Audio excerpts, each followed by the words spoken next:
vamos falar bastante dessa classificação do Flamengo, que, claro, tem que ser festejada, mas também alguns pontos precisam ser levantados. É um time do Flamengo forte, muito superior ao Estudiantes e que sai ali com essa classificação sofrida, no sufoco, um sufoco, repito, desnecessário. Flávio Prado, muito boa noite para você.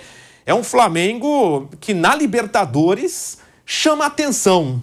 Por isso, não é o mesmo time do Brasileiro. Chama atenção por isso, né, Flávio? No Brasileiro, grandes atuações, um time envolvente, e na Libertadores parece sentir. E na Libertadores não basta a qualidade, tem que ter um pouco a mais. Como o Palmeiras ontem teve contra o River Plate. Muito boa noite, Flávio. Boa noite, Guilherme, boa noite, amigos. A gente não pode esquecer que no jogo do Maracanã, o Flamengo teve problemas, inclusive, com a arbitragem. Poderia ter um outro resultado e já chegar para a Argentina com uma outra condição. Jogar na Argentina sempre é muito complicado. Os Estudiantes não têm o nível do Flamengo, mas é um time com mais história de Libertadores do que o Flamengo. É um time com rodagem internacional, um time que está se reacertando financeiramente. Claro que ninguém poderia imaginar tanta dificuldade do Flamengo para passar, né? Quando deu esse jogo, não se imaginava que a dificuldade fosse tanta. Mas, realmente, podia ter feito coisa melhor. Pegou um adversário de um nível alto e a gente sabia que ia ser um sufoco hoje. Não nesse nível. Eu achava que o Flamengo não ia precisar chegar nos pênaltis, não. O Flamengo realmente acende uma luz bem amarela, né? Porque o Palmeiras passou com bem mais facilidade. E eu não tenho nada que me faça mudar de que os dois são os grandes favoritos, Palmeiras e Flamengo. Se fosse olhar hoje, é claro que o Palmeiras chega melhor, com mais folga. Mas acabou, o Flamengo passou. Então agora vai ter que corrigir os erros, vai ter que olhar onde falhou. Mas não podemos esquecer que o jogo daqui do Rio teve uma interferência de arbitragem, aquela expulsão do Plata e tal, que fez com que o jogo dessa noite ficasse mais complicado, porque era um limite, e o limite foi tirado com o gol dos Estudiantes. Passou nos pênaltis, foi frio nos pênaltis, o Rossi fez 2 defesas, e agora zerou, né? Agora é bola para frente. O adversário, o Racing, é mais difícil que o do Palmeiras. Acho que o Palmeiras... Acho que os dois vão passar, mas o Palmeiras tende a ter menos dificuldades. E aí, no jogo só, na final, vamos ver o que vai rolar. Mas aí, primeiro vamos passar a semifinal, né? Depois a gente discute a respeito disso. Não, e vai ser difícil, né? Contra o Racing e a decisão na Argentina também, né? O mesmo cenário. Começa no Maracanã e decide na Argentina. Raí Monteiro, o Flamengo passa de fase, mas passa no sufoco, apertado. Raí, muito boa noite para você. Chama atenção essa diferença do Flamengo do Campeonato Brasileiro, até mesmo da Copa do Brasil, foi eliminado, mas jogando bem, né? Jogando ali em cima do Atlético Mineiro, perde nos pênaltis, mas poderia ter feito no tempo normal também um resultado melhor. Agora, a diferença discrepante de um Flamengo do Brasileiro para a Libertadores, parece que o time não aprendeu a jogar a Libertadores, e como eu falei com o Flávio, na Libertadores não basta a qualidade, tem que ter um pouco a mais, e o Flamengo ainda não conseguiu entender. E não é só esse elenco, né? É de anos, isso não é de agora. Muito boa noite, Raí. Boa noite, Gui. Um abraço para você, Flávio, Bruno, a todos que nos acompanham aqui na Jovem Pan. Bom, pegando uma carona nisso que você falou no fim, o Flamengo não é um clube que tem essa casca em Libertadores. Ele não tem, é um fato. Ao longo da história isso ficou muito claro. Muitas vezes é um tricampeão de Libertadores, ganhou 2 aí nos últimos anos, muito a partir da ótima condição financeira que tem e trabalhou para isso, né? Existem méritos da gestão ou das gestões que equilibraram o time, fizeram com que ele tivesse essa capacidade de investimento. E o Flamengo no continente, quando vai enfrentar um Estudiantes ou qualquer outra equipe, agora vem o Racing por aí, ele é temido pelo poder de investimento e pela qualidade dos jogadores que ele tem, que são ótimos, são excelentes. E não porque ao longo da história da Copa Libertadores ele é uma equipe que tenha, como você usou a expressão, né, essa casca muito grande. Não tem, isso não me parece ser algo que dá para discutir, que dá para debater. E os últimos anos eu acho que demonstram isso também. E dessa forma o Flamengo pode ganhar a Libertadores, ele tem um ótimo time com excelentes jogadores. Hoje fez um péssimo jogo, abaixo da crítica, produziu muito pouco, teve pouco controle, foi ameaçado por uma equipe muito inferior, que faz um gol numa jogada de ligação direta e por muito pouco em outra não consegue marcar o segundo, né? O impedimento ali poderia complicar mais as coisas para o Flamengo. Então acho que a partida de hoje, muito ruim como foi, em um ambiente hostil, nem é dos mais hostis de Libertadores, a casa do Estudiantes, mas foi jogar com o argentino fora de casa, sempre é muito difícil. Eu acho que acende um alerta aí para o Felipe Luiz, para o seu trabalho, para esse grupo de jogadores. O Flamengo não vai levar apenas na qualidade, apenas na imposição técnica. A Libertadores é um torneio que exige outros elementos, né? Eles são muito importantes muitas vezes. E em alguns casos, em alguns times ao longo da história, eles foram até mais importantes, esses outros elementos, como a casca que você citou, do que qualidade técnica. A gente tem aí N exemplos, né? A era atual do futebol tem ultimamente, de fato, premiado aqueles que investem mais e que têm mais essa condição. Mas se a gente olhar para os dois grandes favoritos, Palmeiras e Flamengo, Palmeiras me parece ser um time que tem um pouco mais esse aspecto do que esse Flamengo, e aí tem algumas questões aí, uma mudança de trabalho, principalmente, eu acho que serve para a gente começar a analisar um pouco dessa questão, né? O Palmeiras tem uma sequência de trabalho e um treinador que, principalmente nas Copas, nos mata-matas, consegue retirar bastante desse elenco. O Palmeiras foi eliminado muitas vezes como mandante nos últimos anos. É verdade, mas sempre chegando em fases agudas de Libertadores. São 5 semifinais em 6 anos com o Abel Ferreira, por exemplo. O Flamengo não consegue exibir o mesmo cartel nos últimos anos. Então, acho que o jogo de hoje se oferece como uma oportunidade. Porque na próxima fase, o Flamengo não vai enfrentar um time tecnicamente superior a ele, mas vai enfrentar um time que come cada palmo de grama nos dois jogos, que vai comer cada palmo de grama nos dois jogos, que tem um treinador na beira do campo que tem como um dos seus grandes trunfos retirar o máximo de todos os seus jogadores. Então, se o Flamengo jogar o que jogou hoje, ou o que jogou no segundo tempo do primeiro jogo, ele vai correr risco sim na partida contra o Racing. Se ele conseguir se impor e ser eficaz, aí ele tem grande chance de chegar à decisão. Bruno Prado, Flamengo perde no tempo normal, 1-0. Nos pênaltis consegue a vitória, com o Rossi se redimindo daquele lance que ele erra no gol do Estudiantes, pega 2 pênaltis, Flamengo avança para enfrentar o Racing na semifinal. Bruno, boa noite. Boa noite, Guilherme, boa noite a todos. Foi um sufoco tremendo do Flamengo, o jogo no Maracanã tem um reflexo no jogo de hoje, o Flamengo ali perdeu a chance de matar o confronto, independente da arbitragem. O Flamengo teve a sua oportunidade, faz 2 gols em 8 minutos e não consegue mais, teve chance de fazer mais, não fez. E aí você traz o jogo aberto, né? O mata-mata tem muito do detalhe, da eficiência, de você aproveitar as oportunidades. E tem também o imponderável, o erro de arbitragem. Como é que você controla? Não tem como controlar, por isso que quando você tem a chance, você tem que matar. Aí o jogo veio aberto para a Argentina. O jogo foi lá para a Argentina ainda com a possibilidade do Estudiantes. O Estudiantes fez o máximo possível para agarrar essa chance. O Estudiantes tem a sua maneira de jogar, é um time inferior ao Flamengo, usou muito a bola longa para o Carrillo, o centroavante, disputar e raspar de cabeça, dar casquinha de cabeça para alguém chegar, entrar.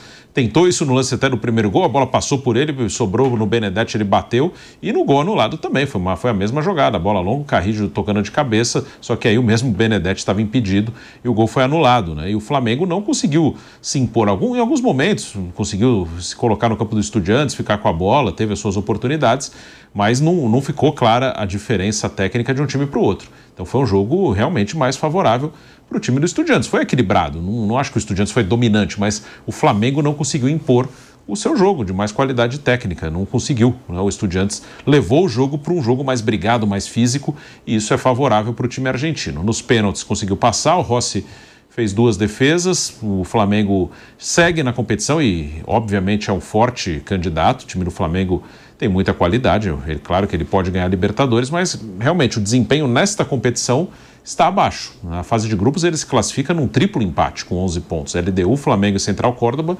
ficam empatados com 11 pontos. Contra o Inter, sim, ele faz uma grande eliminatória, e contra o Estudiantes ele faz um ótimo primeiro tempo, depois o jogo vai se complicando lá no Maracanã, não hoje, né, no Maracanã, e hoje não foi um jogo bom do Flamengo. Então é um time que precisa melhorar. Acho que, falo isso há algum tempo, não é sempre, não é uma regra, tanto que o Palmeiras também perde, mas nessa comparação, realmente às vezes dá a impressão que o Palmeiras ele consegue, às vezes, tirar a vitória ali na marra, na situação adversa, ele consegue competir mais na situação adversa. O Flamengo, quando ele consegue dominar o jogo, é um time muito forte, é um time que envolve o seu adversário, consegue dominar o jogo e levar para a parte mais técnica do jogo, leva o jogo para um jogo mais técnico. Quando ele consegue ter esse domínio do ritmo do jogo, o jogo é muito dele, mas tem essa coisa de conseguir mudar, quando o jogo não vai para o jeito que o Flamengo gosta, o Flamengo ainda tem uma dificuldade de conseguir reverter, de competir. Não está dando para jogar do nosso jeito.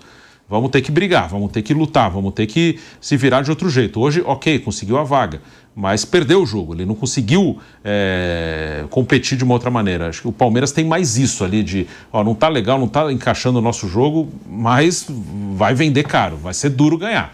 Vai ser duro ganhar da gente. Não estamos bem, mas vai ser duro ganhar da gente. O Flamengo tem mais dificuldade, assim, de mudar. Não deu para jogar do nosso jeito, vamos jogar de outro.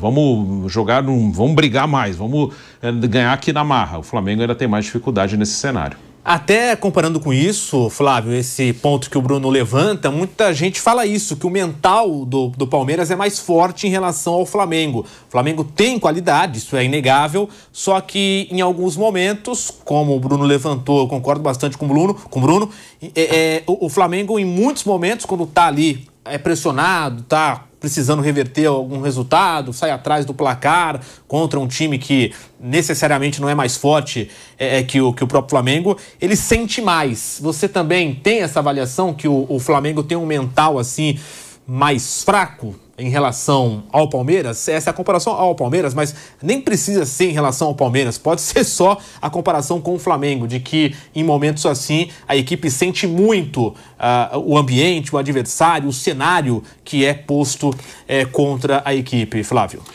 Eu acho que o Palmeiras respalda mais. Se o Rossi não fizesse as duas defesas, se o Flamengo fosse eliminado, eu imagino o escândalo que estaria e até o risco do Felipe Luiz, apesar do belo trabalho, apesar de ser um jovem treinador, ter um futuro realmente muito positivo, inclusive no cenário internacional, correria até risco sério de ser demitido. E isso não aconteceria, por exemplo, se o Abel Ferreira tivesse perdido o jogo ontem. Então acho que o respaldo é diferente. Nesse aspecto, o Palmeiras está sozinho. Ele tem na Leila Pereira um respaldo, ela segura, garante o trabalho e acabou. O Flamengo é mais sujeito a influencers, a gritaria, conversa fiada. Isso prejudica demais. Então, realmente, é uma coisa a ser melhorada, isso não é essa nenhuma dúvida, mas que também há um respaldo diferente, né? Um é muito bem respaldado e o outro depende muito do humor das pessoas, inclusive com muita influência de rede social, não tenho nenhuma dúvida disso. E você, Raí Monteiro, já Rodrigo Viga com a gente. Já Rodrigo Viga, diretamente do Rio de Janeiro, para falar dessa classificação no sufoco da equipe do técnico Felipe Luiz. Já teremos, portanto, o Rodrigo Viga aqui com a gente. Tá afinando a corneta. Tá afinando a corneta ali, se preparando, os últimos ajustes. Também passando aquele lencinho no rosto, porque deve ter suado bastante. Suou frio, Viga, será? Exatamente. Olha lá, apareceu. Ela já piscou ele ali. Ele tá com a cara de quem tá aliviado. A corneta vem forte. Exatamente. Eu vou deixar com o Raí. Vamos lá, vamos com o Viga. A corneta merece a corneta. É que não tinham liberado o Viga ainda pra mim aqui, por isso que eu não chamei. Mas já temos o Viga, então, pronto com a gente. Rodrigo Viga, muito boa noite pra você. E esse Flamengo, hein, Viga, no sufoco passa, mas fica uma lição importante. Não pode vacilar em casa como vacilou no jogo de ida, hein, Viga? Boa noite. Fala, Guilherme. Grande abraço para você, para o Raí, para o Flávio, para o Bruno, para o nosso ouvinte, espectador internauta da Jovem Pan. E uma boa noite especial para você, torcedor do Palmeiras, que ficou acordado até tarde. Primeiro secou o São Paulo, deu certo, mas gastou toda a energia negativa em cima do São Paulo. E aí não conseguiu, na base da secação nuclear, viu, meu caro Guilherme, derrubar o Flamengo na Libertadores da América. Se bem que, às vezes, esses fatores externos nem são necessários para uma derrubada, uma implosão. Então, uma boa noite especial para você, torcedor do Palmeiras. Eu sei que você não queria pegar o Flamengo. Eu sei que tem um Racing pela frente, tem LDU, pode até não ter uma final, uma revanche para o Flamengo com o Palmeiras na final da Libertadores da América. Mas é tudo, viu, torcedor do Palmeiras? É tudo que o torcedor do Flamengo quer. Encarar o Palmeiras em Lima no dia 28 de novembro, Peru, final da Libertadores da América. Pode escrever, pode anotar. Dito isso, viu, meu caro Guilherme? Vamos aos fatos. Flamengo, eu concordo em gênero, número e grau com o que foi dito até agora. O Flamengo é um time moldado, lapidado para destacar e usufruir, explorar a sua técnica. Só que Libertadores da América, meu camarada, não é só na base da técnica. Às vezes é na base da porrada, no bom sentido, claro, né? Do jogo duro, da intensidade, características que permeiam, fazem parte. Parabéns, Abel Ferreira. Eu sou um admirador contumaz do seu trabalho. Do Palmeiras, do Abel Ferreira. Então, essa garra, essa vontade, essa intensidade, essa vibração, lá vai aquela palavra. Esse tesão que tem o Palmeiras, falta o Flamengo. Mas parabéns, Flamengo. No sufoco, aos trancos e barrancos. Tem dado. Já foi no limite. Foi na rapa do tacho na fase de grupos. Ou, graças ao Rossi, hein? O Rossi... Graças ao Rossi, o Flamengo chegou à semifinal da Libertadores da América. Não foi só por hoje não, viu, meu caro Guilherme? Foi naquele jogo contra o Deportivo Táchira, o Pangaré lá da Venezuela, quando no último lance o Flamengo tem para ser eliminado no Maracanã, num gol perdido dentro da pequena área, e hoje ele pegou 2 pênaltis. Então, pelo amor de Deus, o Flamengo precisa de toda essa energia, toda essa intensidade, toda essa vibração, aliados, tudo isso, a técnica que é marcante desse time do Flamengo. Não dá para ser os trancos e barrancos, não dá para ser no sofrimento, porque um dia vai dar M, vai dar problema, e hoje foi por muito pouco. E cá entre nós, meu caro Guilherme, daqui a pouco eu falo mais um pouco sobre isso. Tem jogador que anda se escondendo nos grandes jogos do Flamengo, nos jogos de decisão. Ô Arrascaeta, você é um gênio, desde 2019. O que você fez hoje além de repasse? Jorginho também sentiu a parada, errou metade dos passes que deu hoje na partida. E o Luiz Araújo, o que faz dentro de campo na sua pior fase com a camisa do Flamengo? Diretoria do Flamengo, o Pedro precisa há muito tempo de um reserva, de um suplente, de uma sombra. Vai continuar botando o Bruno Henrique para correr que nem uma vaca braba, desesperado lá na frente? Não é a posição dele? Então, vamos lá. A sorte ajudou, houve a competência nos pênaltis, faltam essas características ao Flamengo, agora tem falhas, deficiências que precisam ser apontadas, porque o pior pode acontecer a qualquer momento. Graças a Deus não aconteceu. O Racing é mais time que o Estudiantes, e o Palmeiras nem se fala. Então, para ser campeão da Libertadores da América, afinal, só daqui a 2 meses. Precisa aprimorar vários aspectos. Tudo isso e mais um pouco. Tem que ser mais viril o Flamengo, meu caro Guilherme.